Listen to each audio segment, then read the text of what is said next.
پردہ کرنے کے بہت سارے فائدے ہیں اور نہ کرنے کے بہت سارے نقصانات ہیں۔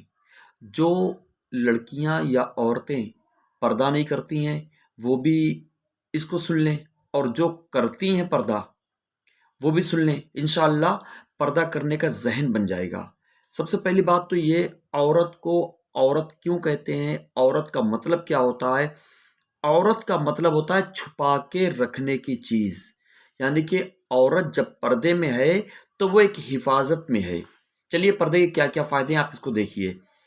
پردہ جو ہے اس عورت کو یا لڑکی کو شیطانی نگاہوں سے بچاتا ہے، یعنی اگر کوئی عورت یا لڑکی فتنے میں پڑتی ہے تو اس فتنے میں پڑنے کی جو اس کی ایک وجہ یہ بھی ہو سکتی ہے کہ اس نے بے پردگی کی، تو بے پردگی کی وجہ سے وہ فتنے میں پڑی، شیطانی نگاہوں کی زد میں آئی، پھر وہ فتنے میں پڑی۔ ایک اس کا نقصان بے پردگی کرنے کا یہ ہے، اور یہ فائدہ ہے کہ وہ بچی رہے گی اور بے پردگی کرے گی تو فتنے میں۔ دوسرا فائدہ یہ ہے اس کا، آپ دیکھیے فائدہ، جیسے یہ گرم ہوائیں چلتی ہیں، جب گرم ہوائیں چلتی ہیں اس میں لو بھی چلتی ہے تو اس عورت کو تکلیف بھی ہوتی ہے، گرمی بھی جھیلنا پڑتی ہے۔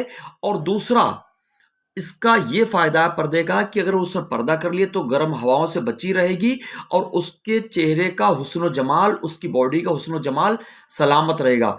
اس بات کو تو ہماری جو ہندو بہنیں ہیں وہ بھی ماننے لگی ہیں کہ انہوں نے اپنے، جب وہ دھوپ میں نکلتی ہیں تو اتنا چھپا لیتی ہیں اور ہاتھوں پر یہاں سے یہاں تک چڑھا لیتی ہیں، تو اس کی وجہ یہ ہے کہ یہ پردے میں ہاتھ آئے، چہرہ پردے میں آیا تو سلامت، حسن و جمال سلامت۔ اور اگر یہ بے پردہ ہو جائے تو یہ اس میں رنگ کالا پڑنا شروع ہو جاتا ہے۔ اس کے دو فائدے ہوئے۔ تیسرا فائدہ اس کا دیکھ لیجئے، جیسے ابھی ایک بیماری چلی تھی کرونا وائرس، تو اب کرونا وائرس کی بیماری میں مطلب مسلم عورتیں تو مسلم عورتیں، ہندو عورتیں، بلکہ سارا سماج، پورے مطلب ہندو، مسلمان، سکھ، عیسائی، سب کے سب پورے کے پورے پردے میں آ گئے، کیونکہ پردہ شیطانی نگاہوں سے بچانے والا ہے، وائرس سے بچا، اور یہ گرم ہواؤں سے بچانے والا، حسن و جمال کو سلامت رکھنے والا ہے، اور جو بیماریاں ہیں ان بیماریوں سے بھی بچانے والا پردہ ہے۔ سبحان اللہ، کتنی بڑی فضیلت ہے۔ اچھا، اس کا اور فائدہ کیا ہے؟ جو پردہ کرنے والی ہوتی ہے، چاہے وہ بیٹی ہو یا کسی کی بیوی ہو یا کسی کی بہن ہو، اگر وہ بیوی ہے تو شوہر کا سر فخر سے اونچا، وہ پردہ کر رہی ہے۔ اگر وہ بیٹی ہے تو باپ کا سر فخر سے اونچا، اگر وہ بہن ہے تو بھائی کا سر فخر سے اونچا، کہ یہ ایک پاکیزگی ہے، پردے میں ہے تو پاکیزگی ہے، کسی بھی فتنے سے بچی ہوئی ہے۔ اچھا، اس کا ایک فائدہ یہ بھی ہے کہ جب یہ پردہ کرنے والی جب قبر میں جائے گی تو انشاءاللہ عز و جل اس کی قبر جو ہوگی وہ جنت کا باغ بنے گی، اس میں جنت کی کھڑکی کھلے گی۔ اس کا ایک فائدہ پردہ کرنے کا یہ بھی ہے کہ میدان محشر میں جہاں پر پردہ کرنے والیاں ہوں گی وہیں پر یہ بھی ہوگی جو پردہ کرنے والی، کیونکہ پردہ کرنے والیاں اور بے پردگی کرنے والیاں، اپنے جسم کی نمائش کرنے والیاں، یہ میدان محشر میں سب الگ الگ ہوں گی۔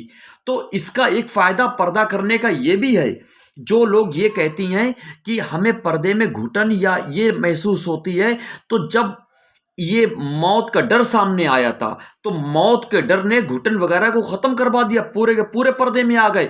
تو جب کوئی بندہ قبر میں جائے گا تو قبر کے ڈر کی وجہ سے یا میدان محشر کے ڈر کی وجہ سے وہ پردہ کر لے۔ کوئی موت کی وجہ سے پردہ کر رہا ہے کہ موت نہ آ جائے، تو آپ اس لیے پردہ کر لیں کہ قبر جو ہے وہ جنت کا باغ بن جائے اور رحمت کے پھول کھل جائیں۔ اچھا، ایک بات آپ نے دیکھی ہوگی، جو سستی چیز ہوتی ہے وہ ہمیشہ کھلے میں ہوتی ہے، اور جو مہنگی چیز ہوتی ہے اس کو حفاظت میں رکھا جاتا ہے۔ تو جو سستا آئٹم ہے وہ کھلے میں، اور جو مہنگا آئٹم ہے وہ پردے میں۔ تو اس کا ایک فائدہ دنیوی اعتبار سے یہ بھی ہے۔ اچھا، ایک فائدہ اس کا یہ بھی ہے کہ اللہ کی رضا حاصل ہوگی، رسول پاک صلی اللہ علیہ وسلم کی رضا حاصل ہوگی، انشاءاللہ دنیا میں آنے کا مقصد حاصل ہو جائے گا۔ اللہ تعالیٰ ہمیں ان باتوں پر عمل کی توفیق عطا فرمائے، ہماری بہنوں کو، ہماری ماؤں کو، ہماری بیٹیوں کو عقل سلیم عطا فرمائے کہ وہ پردہ کرنے والیاں بن جائیں۔ السلام علیکم ورحمۃ اللہ وبرکاتہ۔